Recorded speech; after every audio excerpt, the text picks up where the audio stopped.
You're allowed.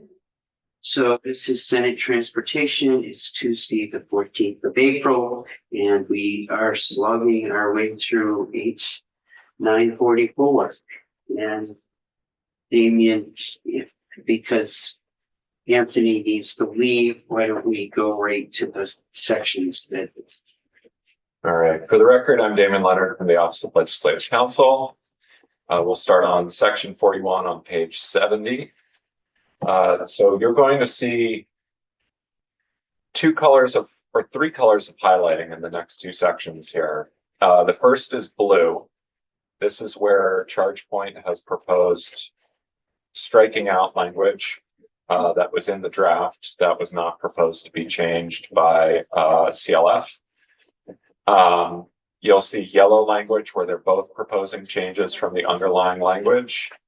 And you'll see gray language, which is language that changed from the prior versions of this that you saw when we created the first draft, but we haven't had time to go over it yet. Okay. So, and then unhighlighted language is language that has not changed. So in the definition of charging network provider, the ChargePoint proposal would be a person that operates the digital communication network that remotely manages the EVSE at a charging station.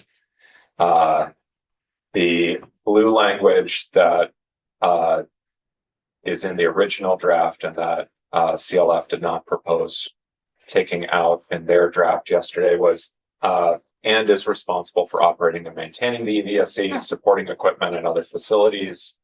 A charging network provider may delegate to another person or contract with another person for charging station operations and maintenance.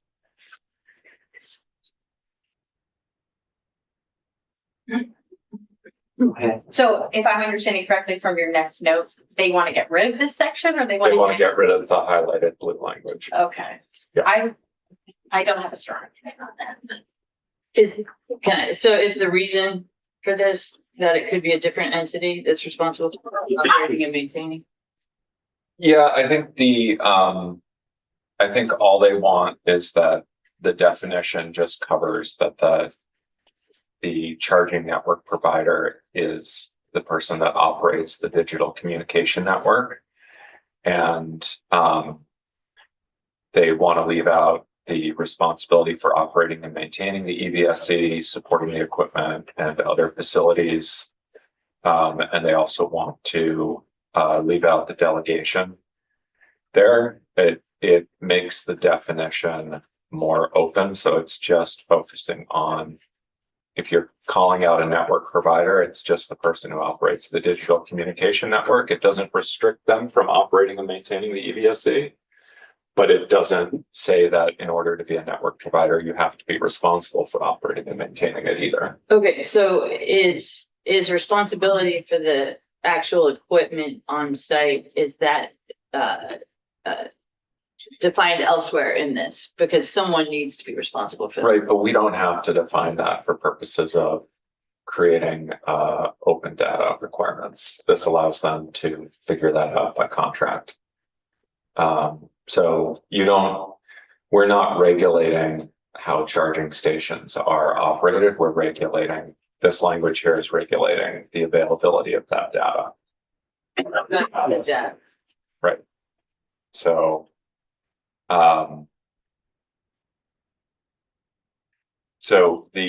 there is a definition later on of charging station operator, which is a person that owns or provides the EVSE and supporting equipment and facilities at one or more charging stations and is responsible for operating and maintaining it. So there it is laid out because that's the actual operator. Okay, so just one thing, I would just like to, not right now, but before we finalize this language, when we looked at network providers and we had much more complicated definitions in data privacy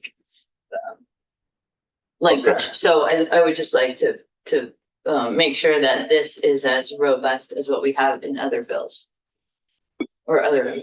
Okay. Because it's just like a person that operates the digital. So do they hold the data? I mean, there's a lot of nuance to it, and And I just want to make sure we're not leaving something Okay. out. Well, so I guess the question is the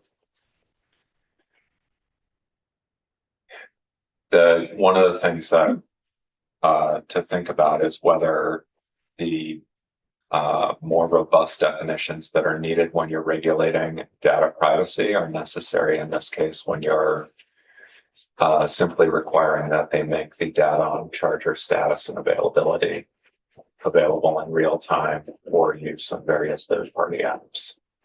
So that's I think the question here is you've got two different purposes.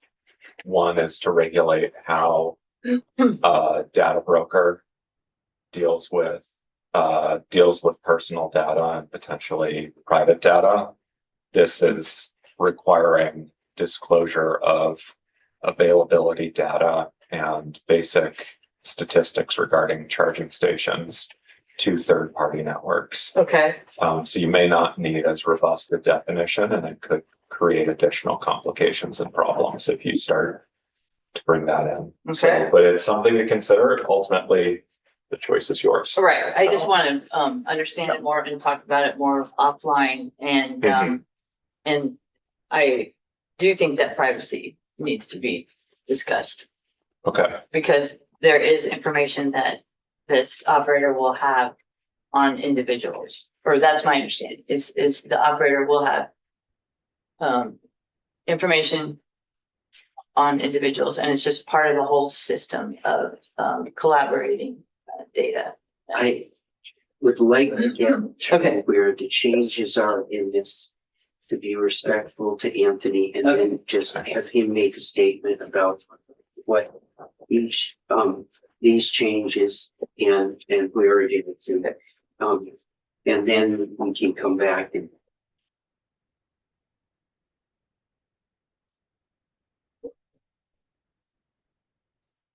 The next proposed difference, so the original language was charging station means EVSE available to the public or a group of EVSE available to the public in the area in the immediate vicinity of the EVSE or group of EVSE, including supporting equipment and parking spaces for users. And then the charge point proposal is charging station means the area in the immediate vicinity of a group of one or more chargers and includes the chargers, supporting equipment, parking areas adjacent to the chargers, and lanes for vehicle ingress and egress. And then adds the clarifying sentence, a charging station may comprise only a portion of the property on which it is located. So the first sentence of the charge point and the prior definition are very similar, except that the charge point definition includes the lanes for ingress and egress. And then it adds the second sentence clarifying that it may comprise only a portion of the property on which it is located. So for example, if you have a hotel property that has a bank of chargers along one side of the parking lot, the charging station may only be that bank of chargers and the associated parking spaces rather than the whole property.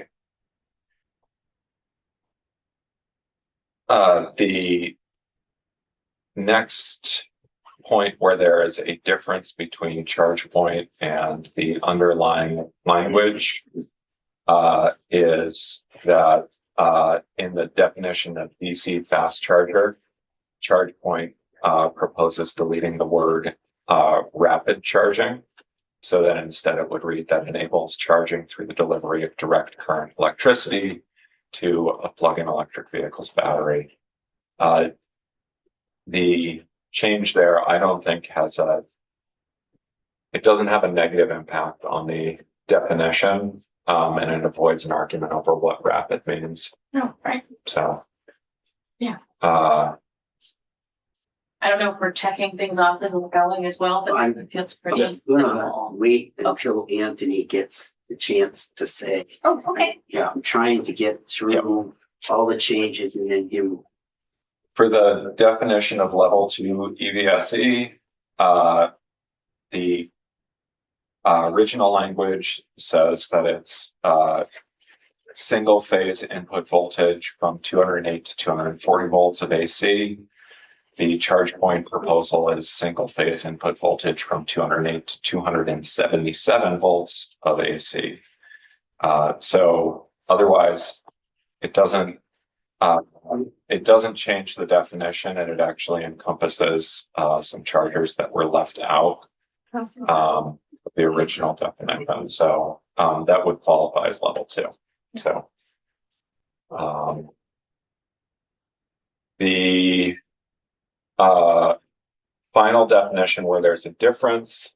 So the CLF proposed definition of publicly funded and available charging station, or publicly funded and publicly available, if you wish, means a charging station that has received or expects to receive a grant, loan, or other incentive from a federal or state government source, or from funds provided by Vermont retail electricity providers, and that is located at publicly available parking space.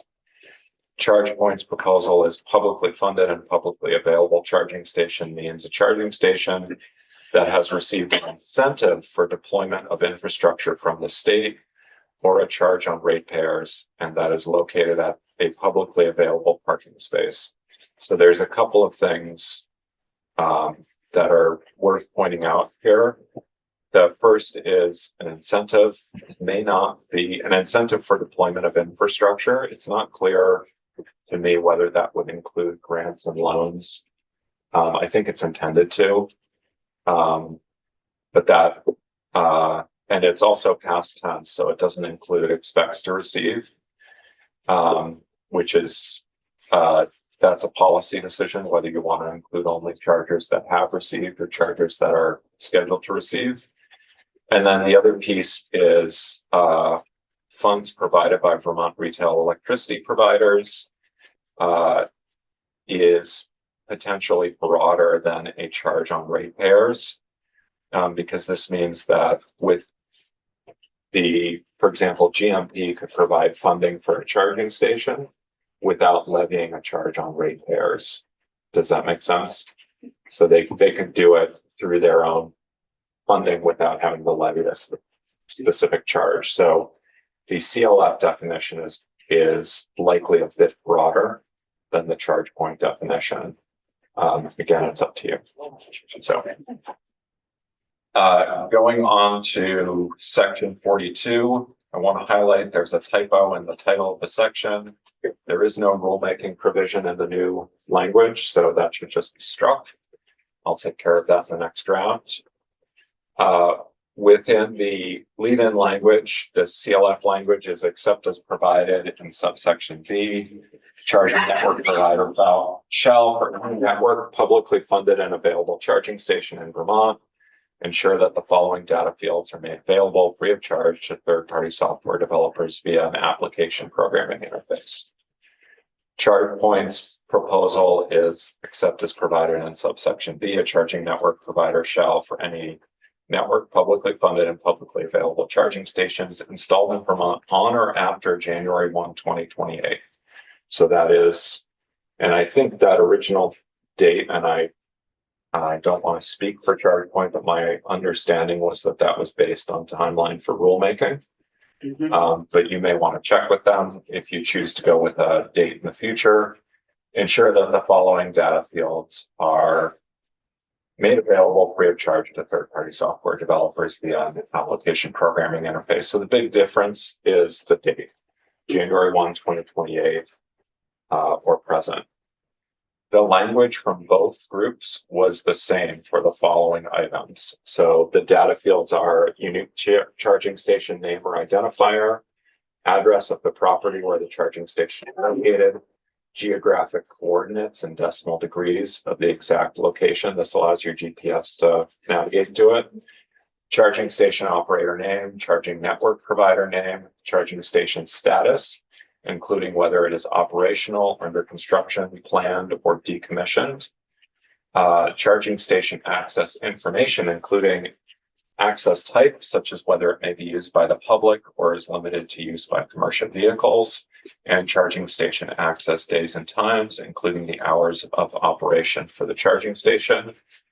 Charging port information, including the number of charging ports, the unique port identifier for each port, the connector types available by port, the charging level by port, such as DC fast charger or AC level 2, the maximum power delivery rating in kilowatts by charging port, the maximum output voltage by charging port, the accessibility by a vehicle with a trailer by port, i.e. yes or no, and the real-time status by port in terms defined by Open Charge Point Interface 2.2.1, which is that standardized document that was incorporated into NEVI and is incorporated into the California regs.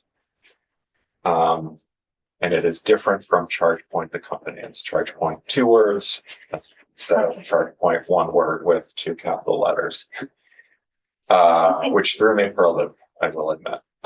Pricing and payment information. And so that for 9 through 11, we're getting into differences between CLF and ChargePoint. So CLF's language was pricing and payment information, including all fees associated with charging, such as parking fees, plug-in fees, and roaming fees. The real-time price to charge in US dollars per kilowatt hour or megajoule at each charging point in terms defined by Open Charge Point Interface 2.2.1. And the payment methods accepted, including charging network providers and charging station operators that have roaming agreements that will allow their customers to use the charger. ChargePoint's proposal would be pricing and payment information, including the pricing structure, real-time price to charge at each charging point in terms defined by the Open Charge Point Interface, and the payment methods accepted at the charging station. They are essentially the same. There's a little more specificity in the CLF language. And then the next B, there is a typo in B, but it's if the publicly funded and available charging station is made available to the public for only limited time periods, it shall comply with this section during those limited time periods. So in other words, it doesn't have to provide real-time data at a time when it's off. Okay. Yeah. So this an example of this is like Parking garage. The parking Closed at garage. 7, so like you Right. can't get to the charger. That's what I've seen. or just some of the stores that have a charger that's free for customers, they turn it off when they close for the day so that people can't park and charge there overnight, that sort of thing.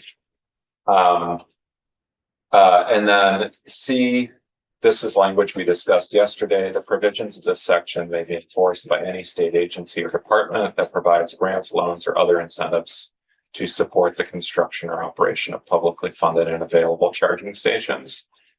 The idea with this language is that it would basically be enforced as a condition of the grant, loan, or other incentive. So in other words, in order to receive that, you'd have to comply with this. And then if you violated that condition, you could be sued for breach of contract. It doesn't provide another enforcement mechanism. So you would have to, the only way I see to enforce that is in that manner. And then ChargePoint had 2 different proposals for B and C. B was a network provider may attach reasonable conditions to data use that are designed to protect confidential business information, provided that the conditions do not prevent third-party software developers from accessing real-time information. That was in the original language. And then C, a state agency shall provide a list of charging stations that are subject to this section to the EV charging network on a quarterly basis. And a state agency is left in brackets because they made that proposal, but they didn't name a state agency, and I don't know who would do that. And then D is a definition of real time that was included in CLF's language. And this is from both the NEVI and the California standard. So it's 1 minute updates whenever the charging port status changes. All right. Anthony, you wanna Yes, sum up here? thank you. Quickly tell us what you agree and where you would. For the record, Anthony Arpino, Conservation Law Foundation, thanking Legislative Council for his quick work and the committee for accommodating my court schedule. I'm just gonna focus on the issues that are differences that are important to us. So everything else that I don't mention, you can assume we're okay with. Okay. Sorry, I'm looking through my phone here. So the first, point that is important to us is the definition of publicly funded and publicly available charging station. I think Legislative Council's observation that our definition is broader is apt. It is broader. It's intended to be broader. We've also specifically used Vermont retail electricity providers because, as I explained yesterday in my testimony, there's not like a specific charge on the bill. That's not how our electric utilities work. But that doesn't mean ratepayers aren't ultimately supporting those charging stations go out. So we think that's an important difference and a broader universe. And just for the committee's benefit also, our definition, other than the Vermont, the words Vermont retail electricity providers, tracks with Massachusetts, so we'd have some consistency among border states with our definition. So that one's important to us. The other next important thing would be section 42, the subsection A, which is page 73. They have a starting date of they apply this to chargers installed on or after January 1, 2028. We had proposed tracking with California, which would be September 28th, 2026. So 2 years sooner. You don't have to go right down to the day, but I think the idea is California, the industry is going to keep up with what California mandates. And so Vermonters should have less than what Californians have in terms of this protection. So if it was 2027, you'd be. Sure, like 1/1/2027. I mean, I like to see it start sooner, but if you wanted to do a clean 1/1 start. It just, Yeah. just. Yep. But it would be a lot closer in. Yep. That would be better than 2028, that's for sure. And then the technical changes they've made are mostly good with us. So I'm now on page 75. Yeah, the line 15 through 17 through 18 chargers are good. We agree in principle with them that we should be tracking NEVI. Our goal is not to make, in terms of the universe that's covered, that's okay. But like in terms of the technical standards, we're not trying to go our own way on the technical standards. So we defer to them on that.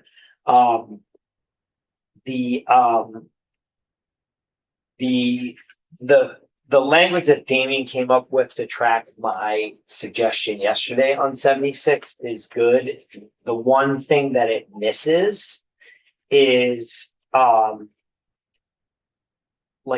I think it would be the Department of Public Service that oversees utility compliance with Tier 3. So I don't know how to get that in there. Department of Public Service isn't actually providing the ratepayer funding. It's they're overseeing utility compliance with Tier 3. So off the top of my head, I don't have an idea for that, but I do have one.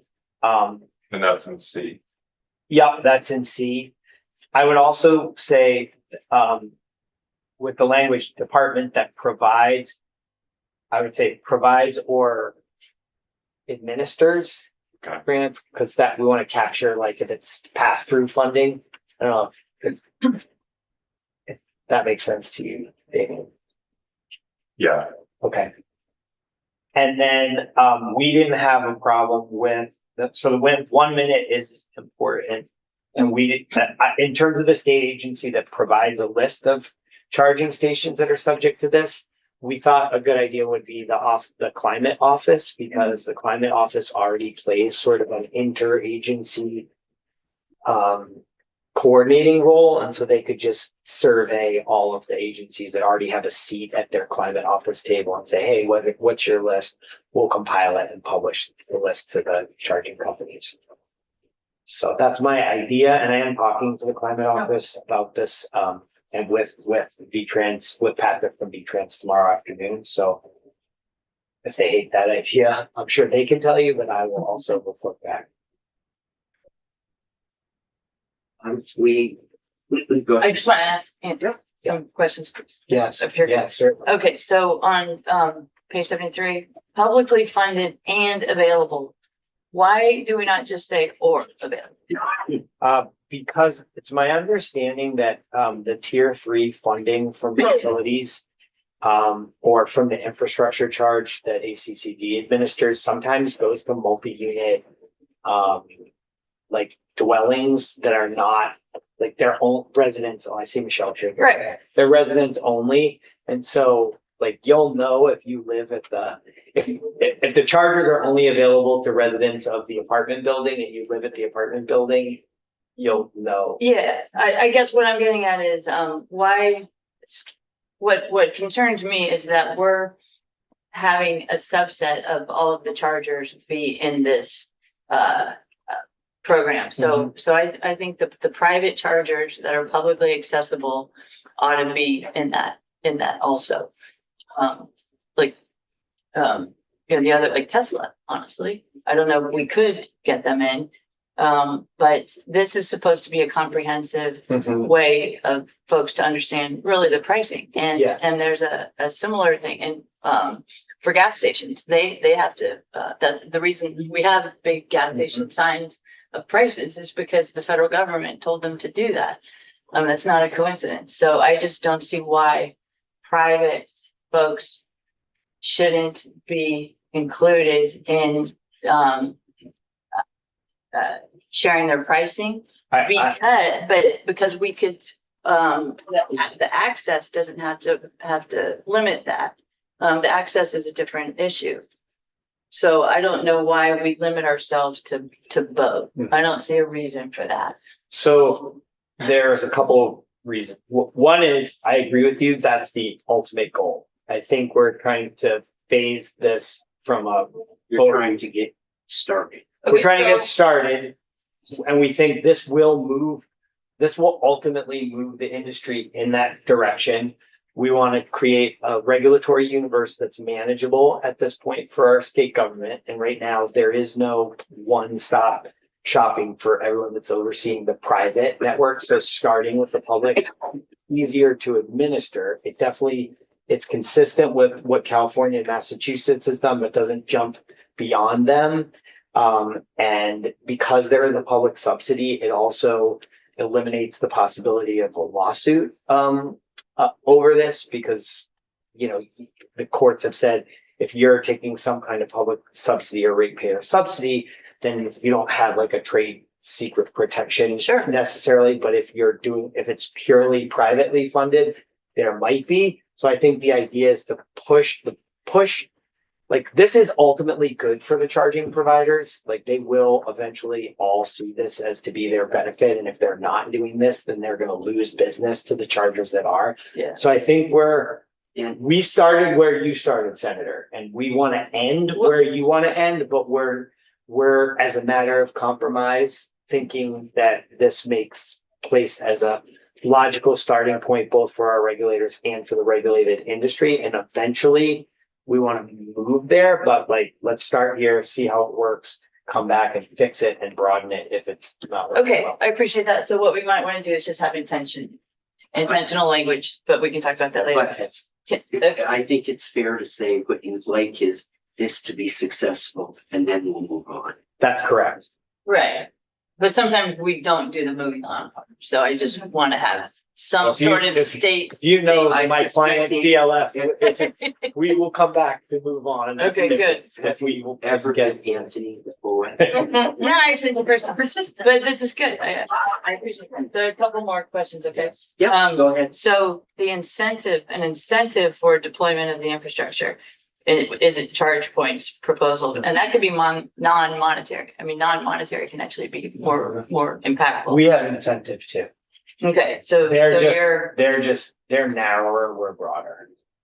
Okay, so that's cool. Yeah. So this language, and it may just be, I don't think that's the intent. I don't think we're trying to say in, line 20, that only stations installed after 2028 are, subject to this.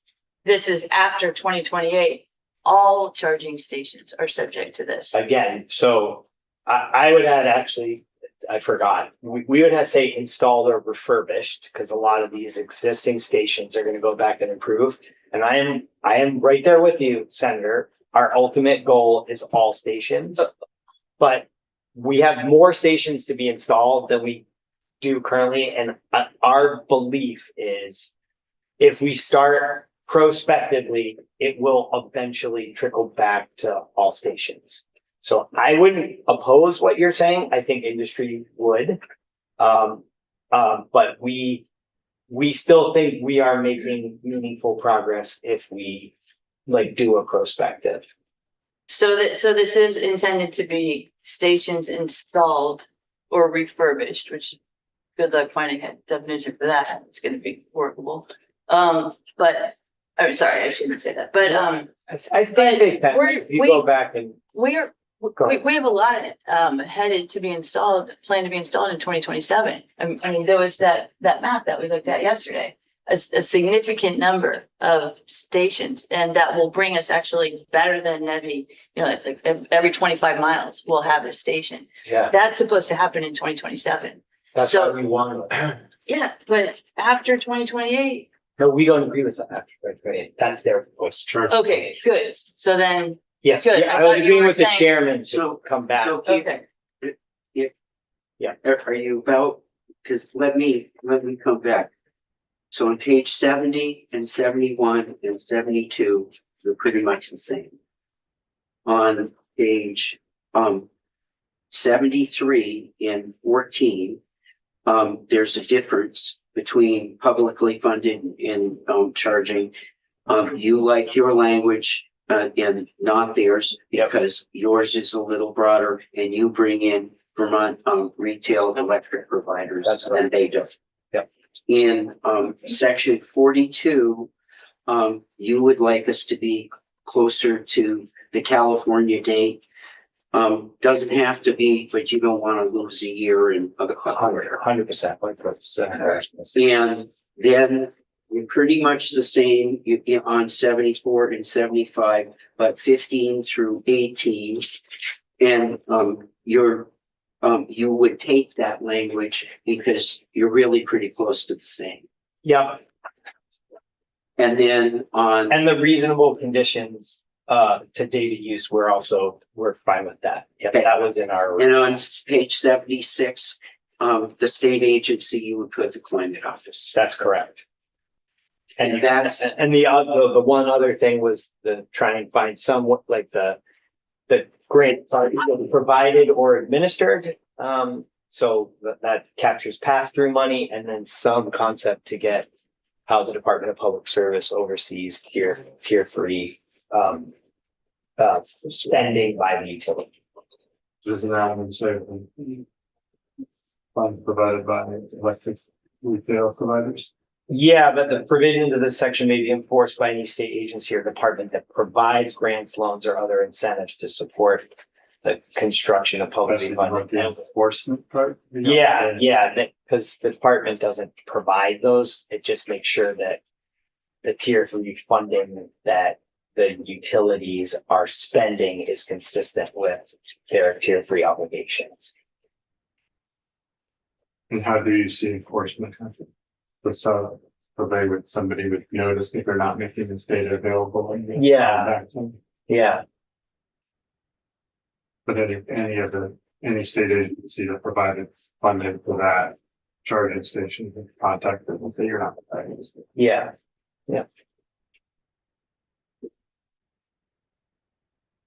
so since we're in a time crunch. Yep.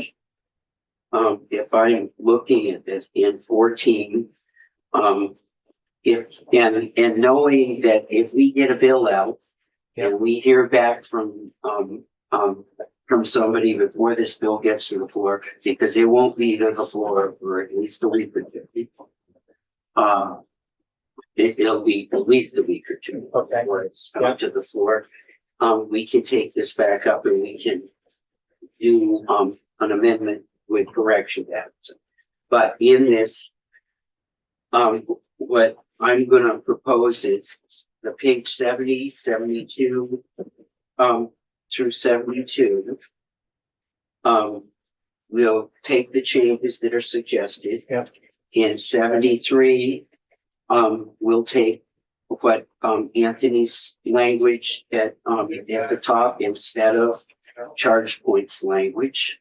The date, I'm easy 2028, or we could just knock off a year and say in 2027, January 1st instead of, we lose between, October, November, and December.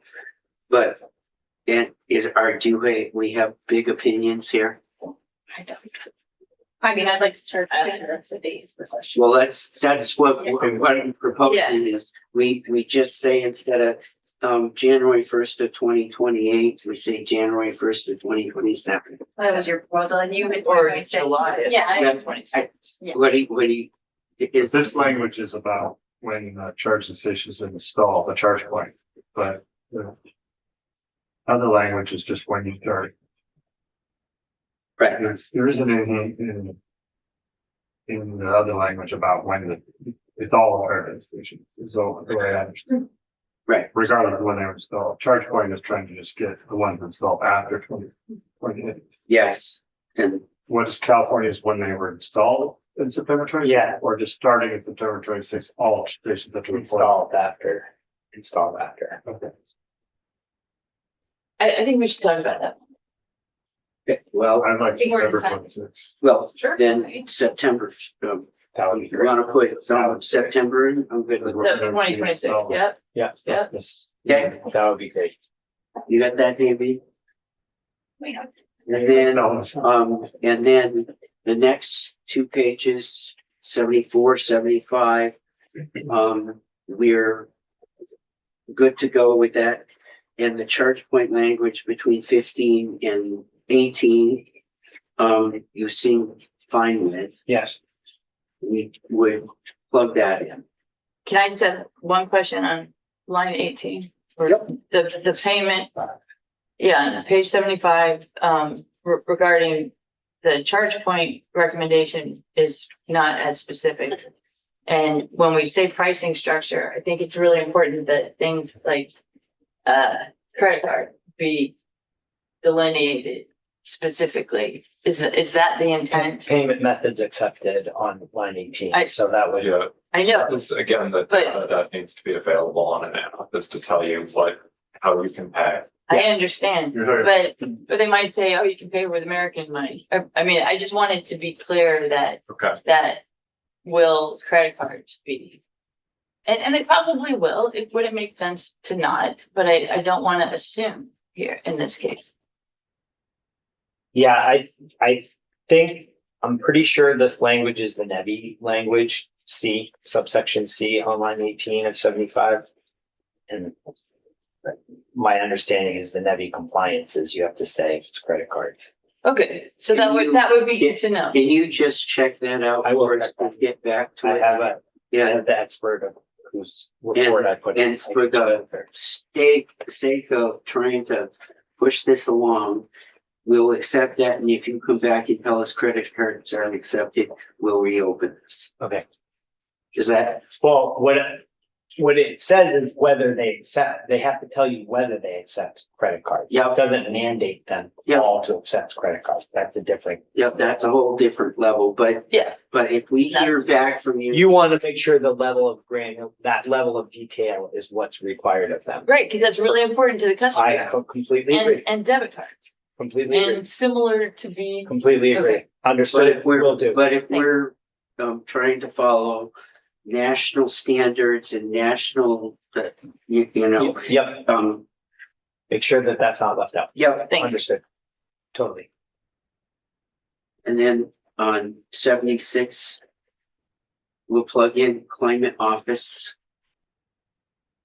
And you had, I have a question Two other about points. why that's needed. I don't know if you want to. Okay, talk about it now. well, we can, I want to make sure we get So close. I didn't happen to speak for ChargePoint here, but that in our negotiations with them, they said they don't always know. Because they're operating charging stations on behalf of other people. And so they would then be responsible for publishing the real-time data. And that information is not always passed on to them, whether the station that they are operating has been publicly funded. So they basically they could turn on with a switch, which chargers will broadcast this information, and they want to make sure that someone's telling them which chargers this applies, so that they don't leave any chargers that are in this universe not switched on. Should they have it do it quarterly in perpetuity? I mean, why not just say they shall, when the charging station is provided the incentive, they'll tell them that they have. Yes, that would work. I just worry about doing it on a quarterly basis. No, that would. Once you work. know, you should know. It's not gonna Once you change. know, you should know, and there should be like with the list should only go in one direction. It should only get bigger. Right. Yeah. They're never Yeah. gonna take it off of us. So That's right. when you get the grant, it's like, hey, by the way, you have to report this. That's right. I think we should change that a little bit. Okay, did you get that, David? Yeah, so do you want them to shall notify an EV charging network when a charging station becomes subject to this section? Yeah, and I don't know if we want the climate agency, climate office to do that for everybody because they might not know. So I would say this, the state or public utility that is providing the incentive needs to inform the charging station that you're subject to. Oh, okay. Yes. Which would be ART, It would be a state, it could be ACCD. Yeah. or it could be ACCD, Yeah. Or it could. or more be likely to out. be ACCD, yeah. It wouldn't be ART. Like, right, all the Nebby Nebby clubs. Yeah, whatever state, maybe there's some other weird thing that, like DETA has a loan program Oh, for public charging stations. that's, Yeah, So any entity that provides the incentive. Yeah, you had somebody right behind you that was gonna say the same thing. Okay. well, and the utilities provide incentives, so there's a lot. Yeah, so that Yeah. would, we want to include the incentive. Yeah. And so for the utilities, is that going to be the Department of Public Service again for, They might not, why can't we just have the utilities do it? okay, When if they provide an incentive for, public, they wouldn't have to have it for home station, but if they provide incentives for a public station, then they could inform them that, hey, this is free fair money, therefore public money, therefore you're subject to this requirement. Is that round muck of the public private stuff? I don't think so. Okay. How No, about because of the, the definition of publicly Mhm. funded Yeah, and publicly available, that will delimit appropriately who they have to tell us which charges they have to tag. and how about they copy the state on that? So, I mean, we have to figure out which state agency is gonna deal with this. But how about the utilities copy the state? When they send it to, Or the staging. we don't know, that's what we gotta figure out for a lot of reasons. I think you're good leaving it decentralized, but if you're worried about the utilities, would be the Department of Public Service. They're reporting to the Department of Public Service on how they're complying with their tier 3 obligations. And they could just include that information in the reports they make on tier 3 compliance. That sounds like a great idea. okay. I missed that. I'm sorry. I'm Uh, trying to catch up. the utilities can notify the Department of Public Service when they're reporting on their tier 3 compliance activities. Or just whenever they provide the fund, because it could be outside of tier 3, there might be. Yes, that's a fair point. I'm sorry. Yep, it could be broader than tier 3. So they just tell the department. Yeah. They'll tell, Which I think they probably are, but they, make it specific. I thought we were talking about letting the charging networks know also. Yes, yeah, but I thought you just said you also want them to tell the state. Well, I was saying, yes, but I don't know if Damien caught that language. that's what I was busy taking notes on Okay, while you guys kept talking. okay, great. I'm gonna run to court. Yeah, you run to the court. I think I think what I hear around the table is in concept, we're together on this and ready to go. And so Damien, if you can do a clean draft, we'll come back around and I have another And if question we- for Dave. if we hear anything, we'll get people in and we can do a cleanup amendment afterwards. Go ahead. So you can go on. Okay, I'm very grateful to the committee. Thank you. Appreciate your work. Safe trip.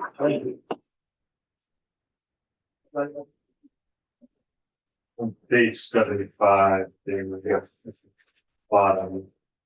Line 19, 2021. I wondered if this, just when I read it, it seems like there would be a contradiction to this public available parking space. And then, but if it's only public part of the time, well, so one question I have is like, does the definition have to say that that's a publicly available parking space? Why not just So- say publicly available? I'm sorry.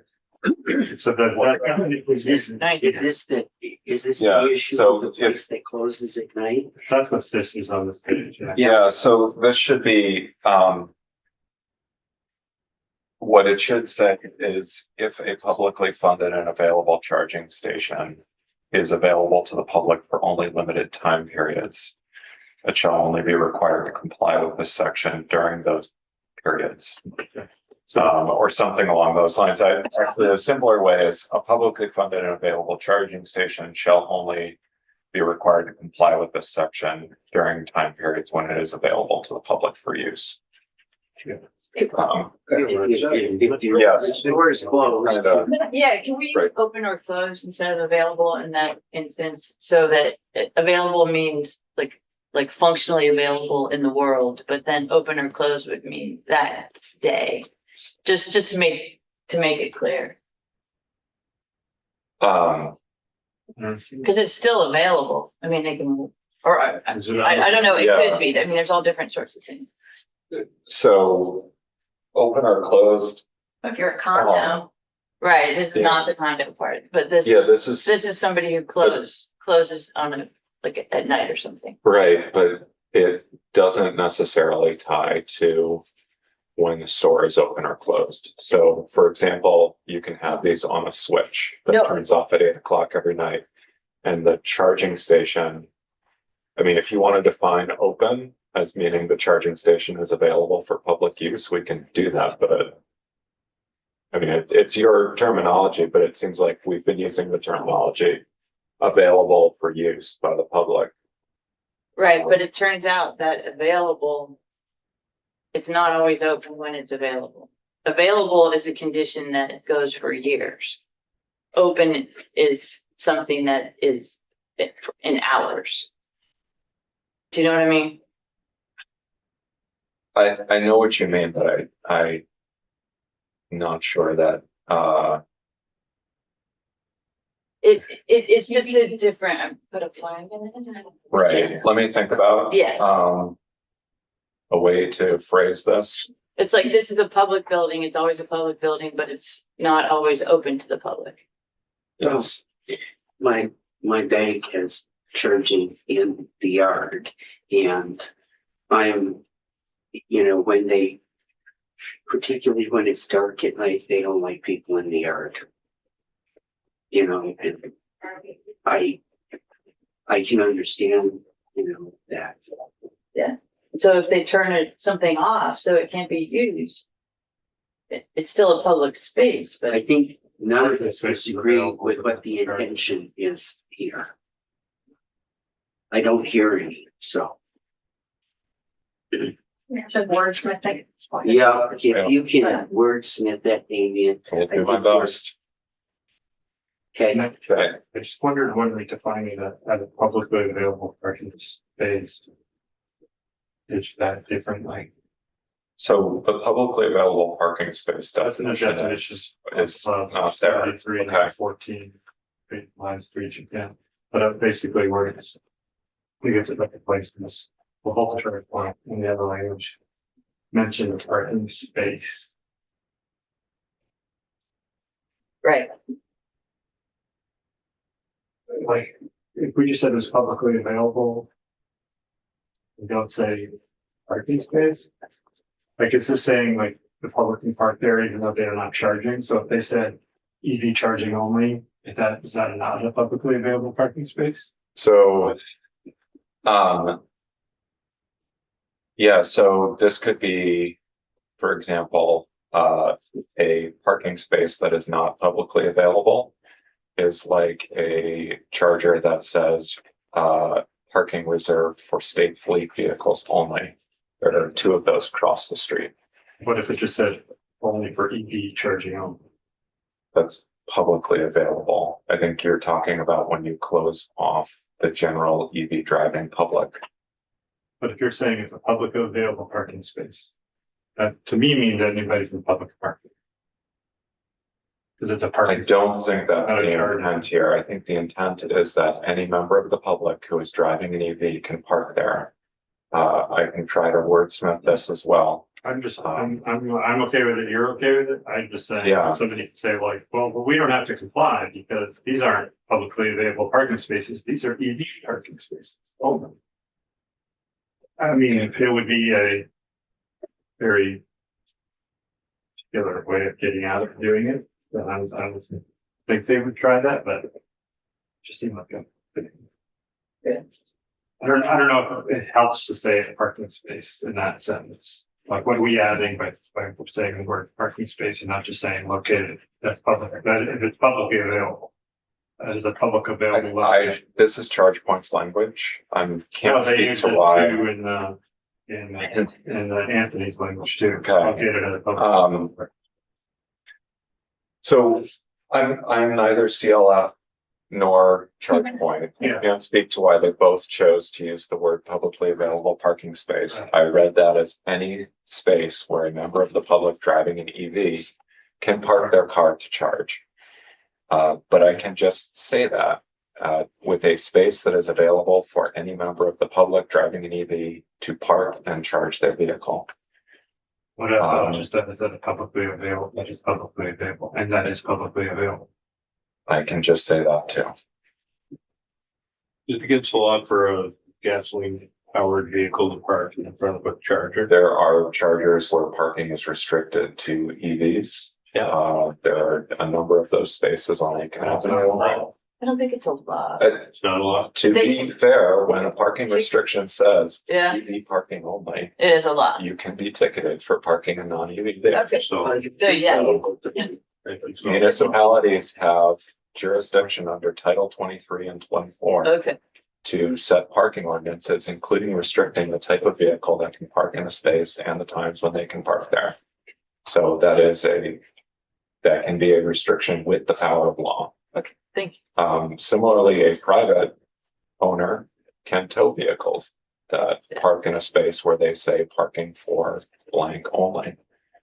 So and that's not law, but that is also a publicly available parking space for EV charging. But let me see if I can wordsmith this. My suggestion gets rid of 5 words, which takes us back from our 100-page goal. So you want to get rid of, I would just say that means publicly available, and that is publicly available. located at a parking space, which we taken out. It might take us back 1 page, depending on how it lines up. I am happy with that change. I'll make it. Okay. So, Let's start to go through this. from the, From the From the beginning, top. Oh, boy, the number of hairs that are being split this morning. I Just saying. we haven't even got started. Okay. you know, the more we do this, the more I think people will be ready to come in at 8:30 tomorrow morning. Yeah. All right. What? Sounded like a friend. I don't mean it to be a threat. We just need time to Yeah, we work do. our way through this. I can come in, but I normally have a meeting from 8 to 9, so I'll just need to know by this afternoon. Can I ask, can we all be here at 8:30 tomorrow morning? It's this time. So take it that we're on. Oh, okay, yeah. All right. Thanks, Mike. All right. The, the first changes to just highlight for you on page 2. They were stylistic corrections recommended by our editors. I don't believe they changed the meaning of candidate project. But feel free to review those if the agency or any committee members have concerns. I'm happy to change them back. Yeah, it doesn't look like. Yeah. So unless I hear anything, that's okay. Bless you. But who, why did this, Our editors, your Yeah. editors? yes, the legislative council editing team Interesting. looked at that and said, you know, we don't like the way that this is constructed. It is the standard definition that I cut and pasted from prior T-bills. I said, I don't think it changes the meaning. So if that's what you would like. Okay, so these items were still in the, Yeah, this is Definition. all it was just existing. moving. It's just moving things around. Okay. So that have significant, I think it was expenditures for preliminary engineering or right of way expenditures or both. That's So, fine. yeah, That's fine. Thank you. I just didn't Yeah. know if they were. had it been was just added. an editing change. Thing. I've highlighted anywhere this has changed from language you've seen before. Well, that's not true. Section 2 is new. You haven't read through this.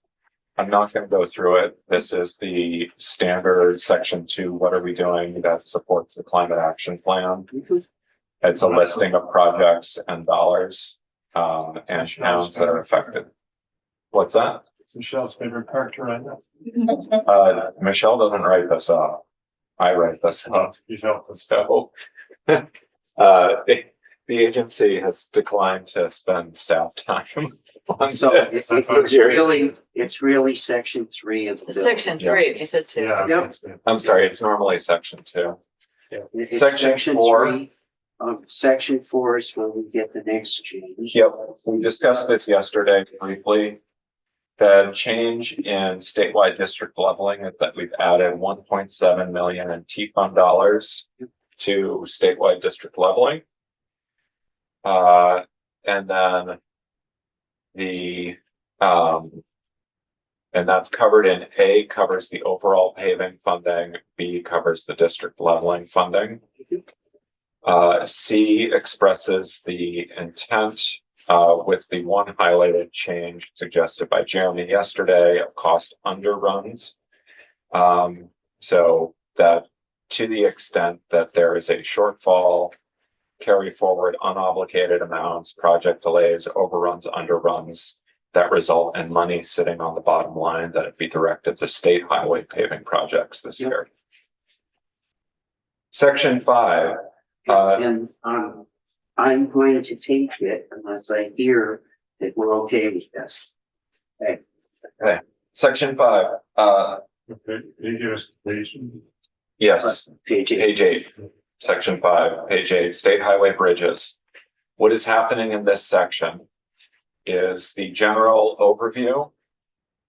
If you go to page 9, is that this reduces the amount of state highway bridge money coming from the T fund by 1.75 million.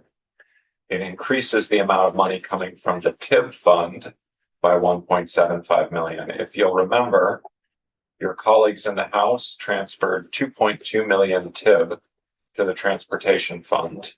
1.7 was allocated to town highway, general state aid, and not withstood the requirements for the use of TIP dollars.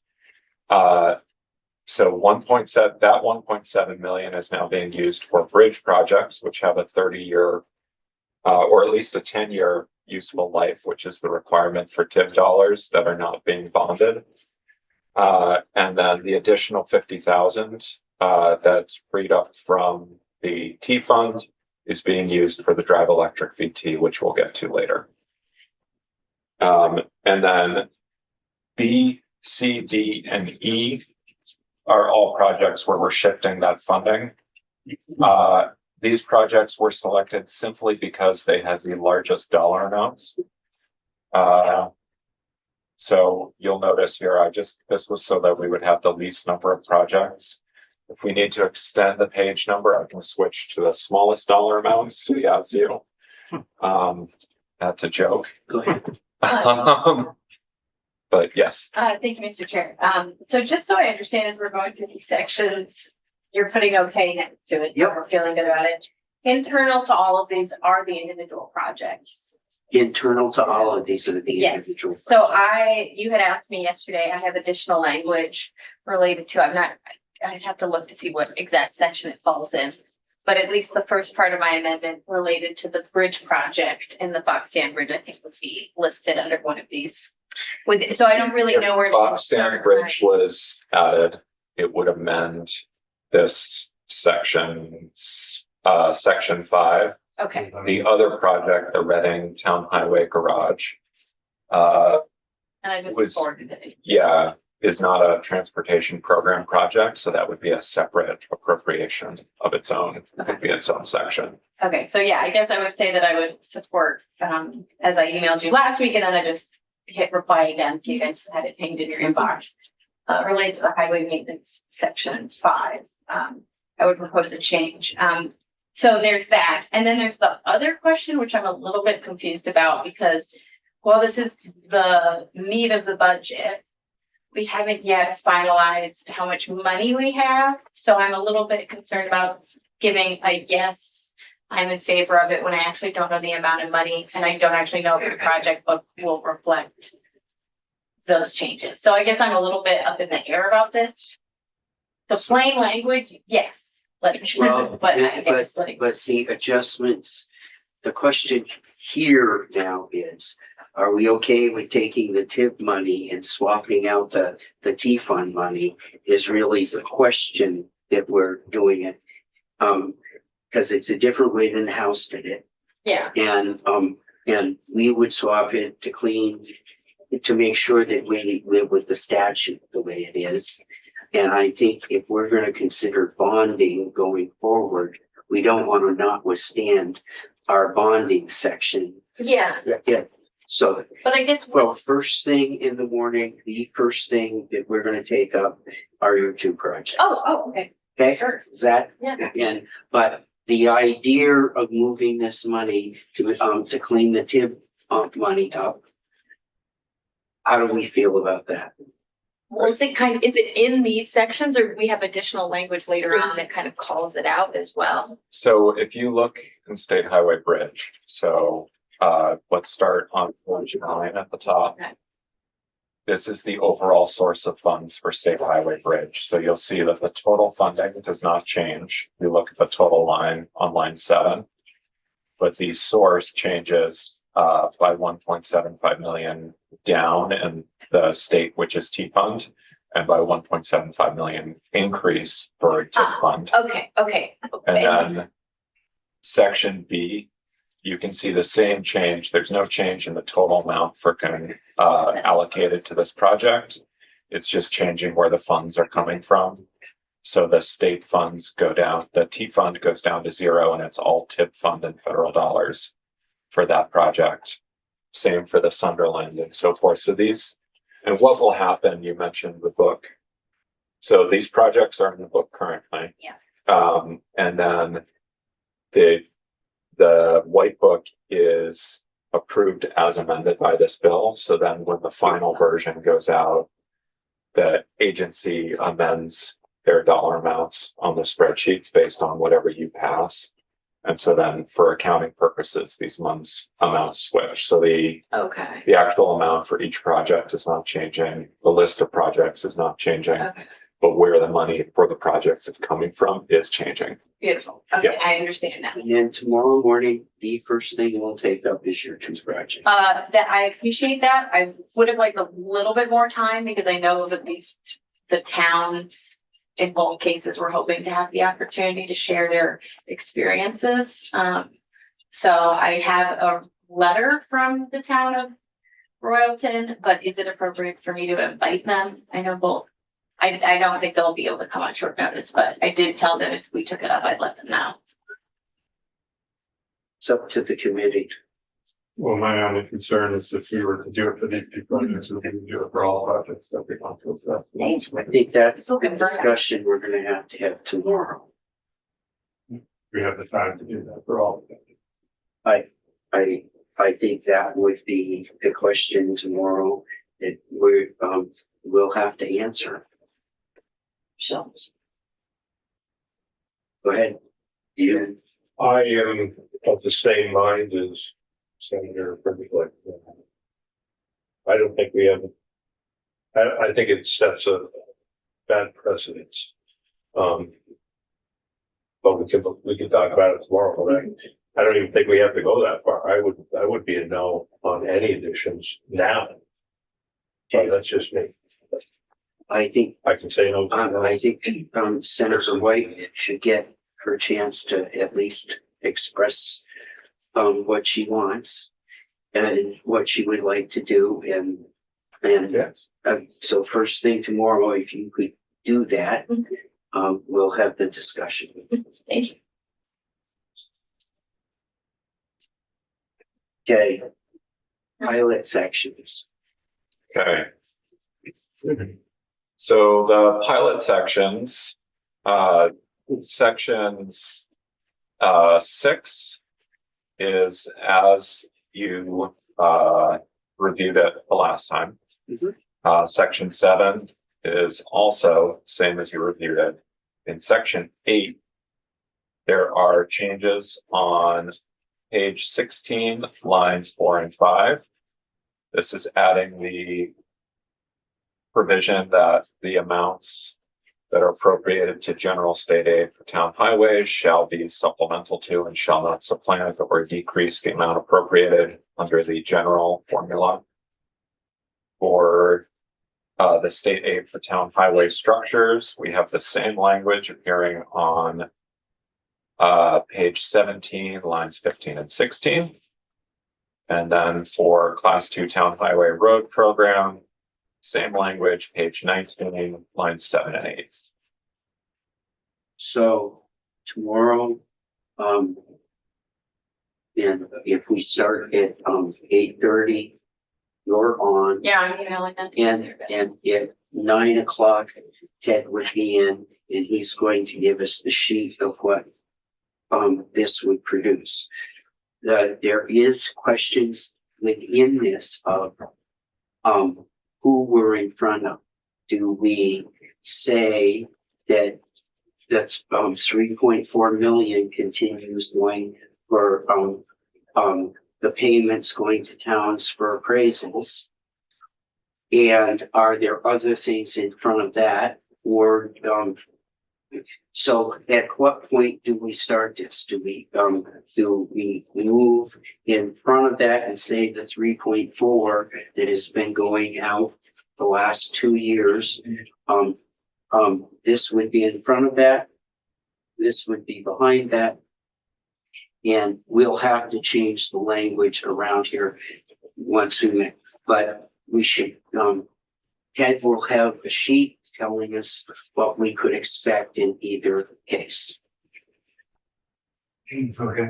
And knowing that, this is going to be a growing area. After, we get this started.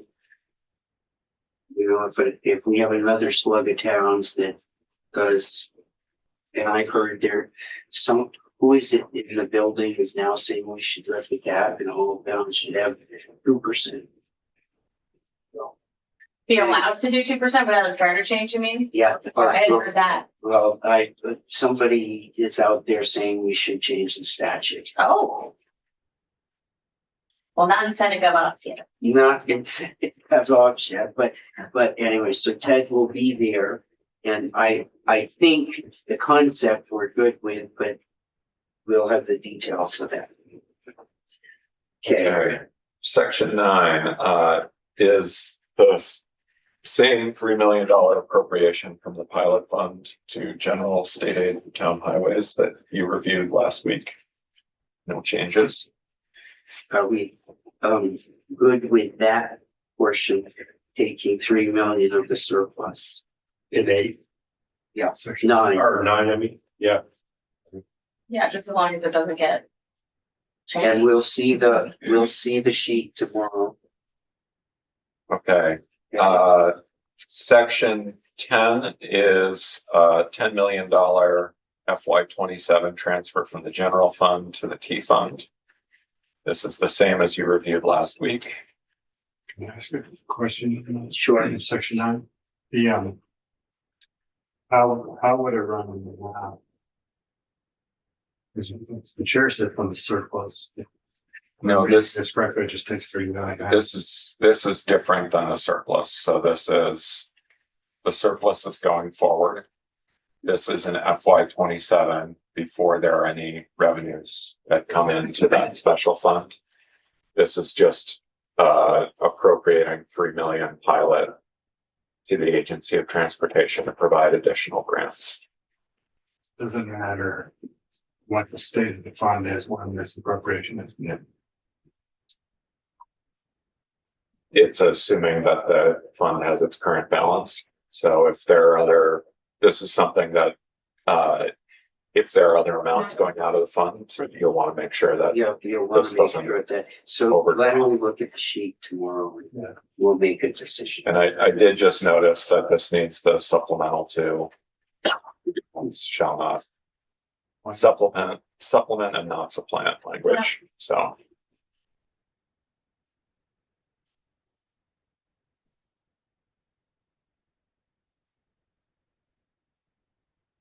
Change to the next draft. $10 million transfer from general fund to T fund. Questions? So I do have one question here, and it will be, we have made a request of appropriations that they, consider helping us with medical transports. And if we were going to do that, would the easiest thing to do, for example, increase the 10 million by whatever that amount is. Oh, $500,000 or whatever. Yeah, okay, so. Yeah, that's, yes, I mean, yeah. well, This side of the room is the decision maker from that. I wanted to throw that out there, and then that would balance us. But, yeah, I think with all, to make my pitch, and I will say it in the afternoon too, with all the changes in healthcare and with the consolidation of, stuff, we have to make sure that we have drivers out there. I mean, I don't know how anybody that is poor or old or in a position, what are they gonna do? Yeah, I don't know what they are gonna do. They're gonna be trapped and isolated in their homes and not get access to their And if basic needs. If you've got That's what they're gonna do. dialysis, and you're in St. Johnsbury, and they just moved it to, Lancaster, New Hampshire, 28 miles away, how are you gonna get there? Yeah, I'm not sure any of us, but that's, so anyways, so that would be my question, because then there would be the opportunity if we're gonna do that too. And I know it puts pressure on the general fund. But we're gonna have to figure out a way to balance here somehow, so that would be my question. And you could put it in on appropriation, we'll decide to take it out. Yep, we could, yeah, and, but I'll look for tomorrow, that's on hold. I'll look for tomorrow, some sort of direction, Yeah, so that would be, From us. or some people at the table. So when I say us, this committee, Yep, so that would make this 10.5 million from general fund to transportation fund, and the medical transports language would say 500,000 T fund is appropriated for medical transports. So we'd be shifting the money, general funds, T fund, and then appropriating out of the T fund for that. Okay. That would seem to me to be the cleanest. Okay. Okay, section 11. The section 11 language, this is the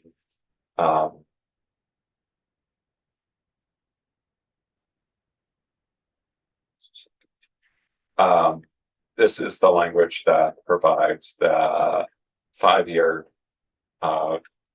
step down from the purchase and use tax transfers to the education fund, beginning with FY 28 and continuing through FY 2031 with the, and then in section 12 that discontinues the transfer in FY 2032. So that's the 5th of the 5 years.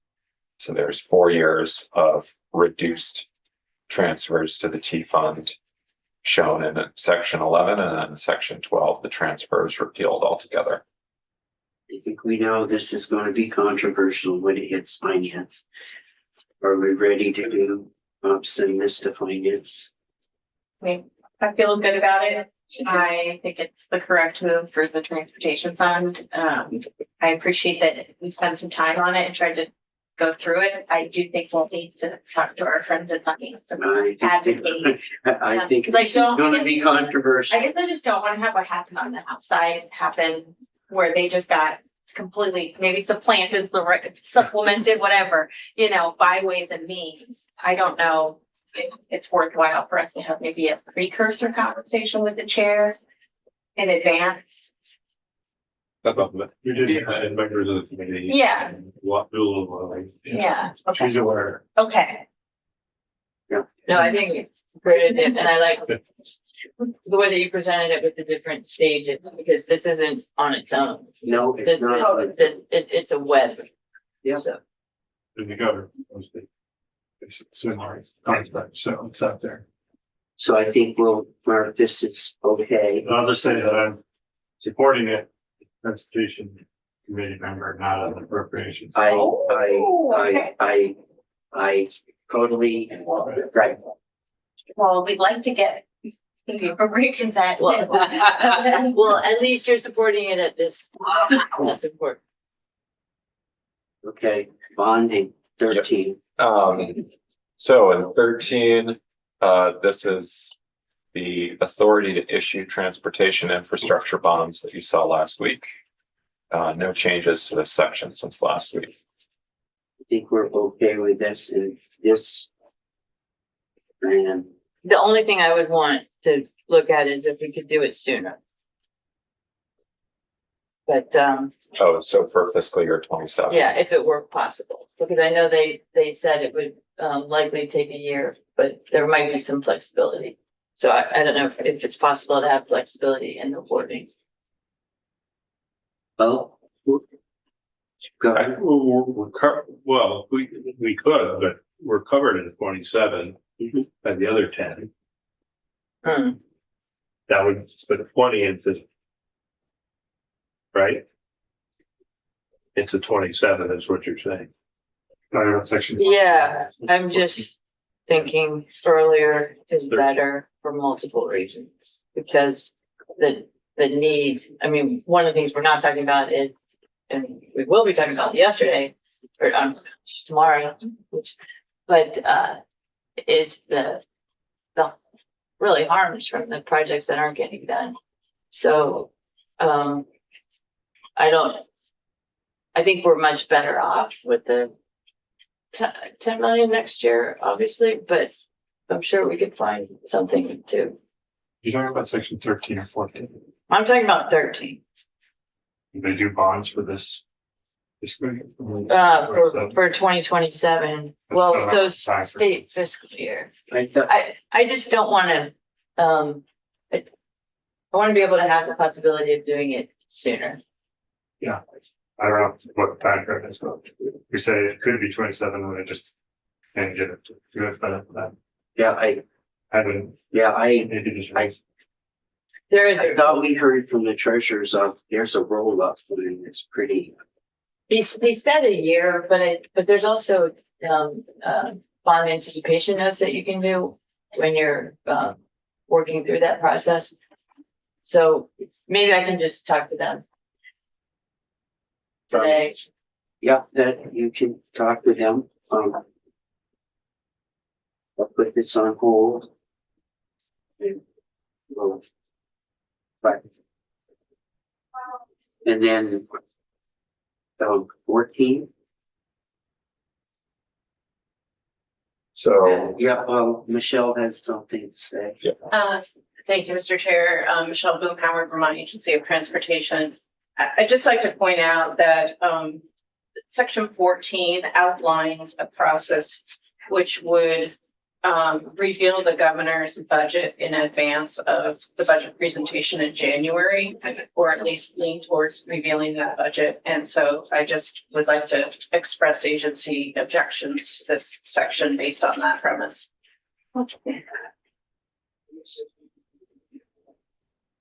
Identifies project, because it identifies project, oh, can I? Go ahead. Identifies projects proposed for the state fiscal year, that's why.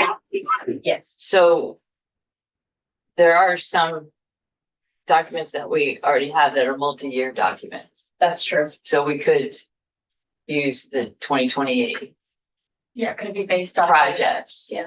A lot of things change during the course Yeah. of the construction year. And also based on right of way permitting, et cetera. So, while the capital plan for the following fiscal year that you're not approving is a foreshadowing of what we expect to be occurring, it's not a definitive of projects that will be occurring, because we don't make those decisions till later in the calendar year as we prepare the budget. Yes. And I think that's something that we obviously can't figure out all of the improvements that could be done, but most of these transportation projects are big projects. So changing a lot in a year, the year before is, I think we can do better than that in terms of planning and scheduling. But that's not exactly what you're talking about, your concern. You know, her concern is on line 3, on or before November 1st, 2026. If that was gone, That was January 10th, 2020. Yeah, is that doable? Seven. It would be on or after the date of the presentation of the governor's recommend. Which is like January, I feel like It it's varies. 20. Yeah, it varies, but it is in statute, like it says what day that's. Yeah, if there's something in statute that references that date, we could use that and that would work for us. Well, would we lose out on time to get a bond? I mean, like, does 3 months or so not make a difference substantially? I don't know the answer to that. Maybe I can ask our treasurer friend that question, sure. because I understand what you're saying. I guess I agree that we probably should have tried to jump in front of them actually presenting their budget, because things do change up to the last minute. So I want to respect that, but I also don't want to lose out on a bonding opportunity, but maybe, I don't know how that works. Like, I guess I'm not sure that the treasurer would bond for projects that have not been approved by the legislature, and that usually doesn't happen until the transportation bill has fully passed, as well as the appropriations bill. So I think that this would just be the information they're getting and they wouldn't even bond until later is what you're saying? I'm not totally embedded in the process of the treasurer, but I think that in order to put together a list of projects, because we do, when we have bonded in the past, and it's been a long time since I sat at that table, but you know, there was a call with the bonding company about the projects and we had to answer certain questions and, you know, so I think they do like to know what the money is going towards historically. But that's an answer. That's a question from the treasurer. And it might be that we could say, here's a list of projects that we would put towards depending on the bond, and there might not be enough money for all 12 on the project, but we're gonna do 3 of these 12. Right. Mhm. Right.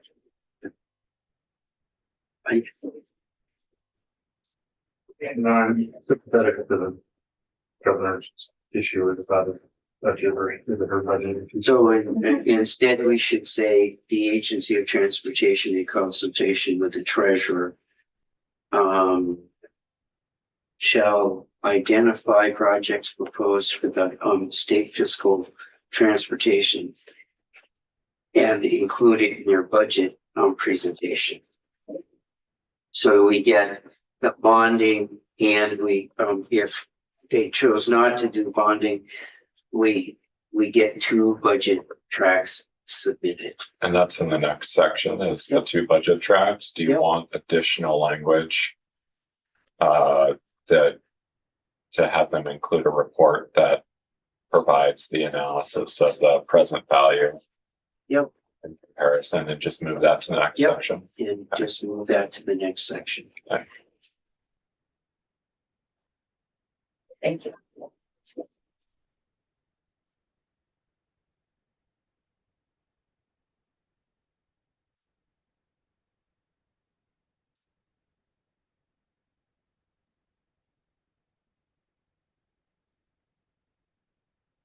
So you combine both of those. Yes, Section 16 in this draft, that's the findings and intent for the mileage-based user fee. are we good with that? There have been no changes since the last draft of that. So I implemented the committee's requested changes. I have not done anything additional to that.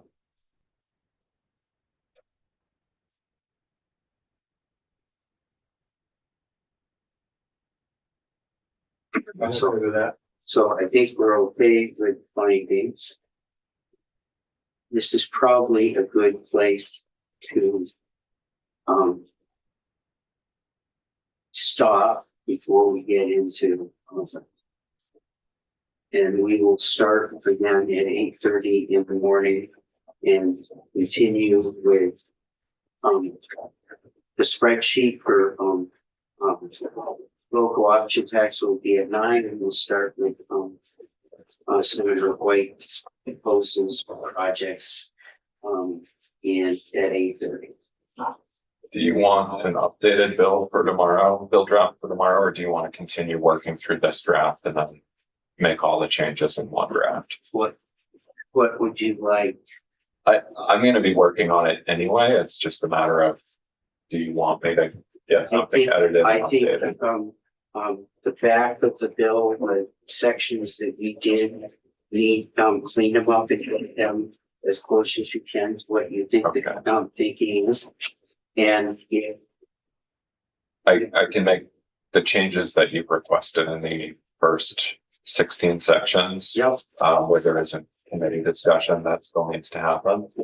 Yep, And I I'll think just- most of it, like the pieces that we just did. The combining 14 and 15, you might as well do all that. Okay, And then we did have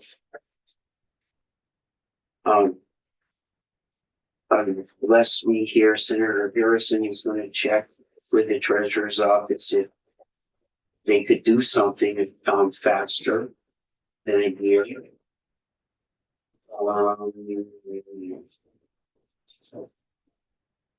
Yeah. I think at that point I'm gonna